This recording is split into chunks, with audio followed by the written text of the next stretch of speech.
4 anyos sa bata nga taga Sitio Salvador sa barangay Tangki Dakbayan sa Talisay na kinahanglan karon og pag-abag tungod sa iyang stage 4 retinoblastoma o sa tipo sa eye cancer. Si Chelo Valiana sa report.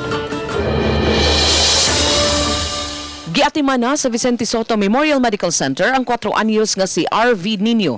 Midagop si Jezebel Nino kang Mayor Samsam Gulyas aron matabangan ang kahimtang sa iyang anak. Nasusi na sa mayor uban kang Felipa Solana, hepe sa City Social Welfare and Development Office, ang kahimtang sa bata. We'll try to open the account now because at the end of the day, kung unsay malibre sa gobyerno na mangyapo yung mga kailangan bayranan na nila. At the end of the day, they need financial assistance and that's where we are trying to help them.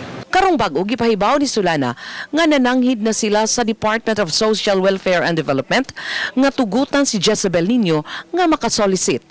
Matud niya abagahon sa Malasakit Center ang gastuhan sa pagkemo sa bata. Samtang ang dakbayan sa Talisay maoy mo abaga sa inadlaw-adlaw nilang panginahanglan sama sa pagkaon. Recommend mo siya for chemotherapy. So nagkuan na po ta, nagtabang po ta kay doon na mahihimo po nga murag sort of solicitation to sustain po sa panginahanglan nila while in the hospital.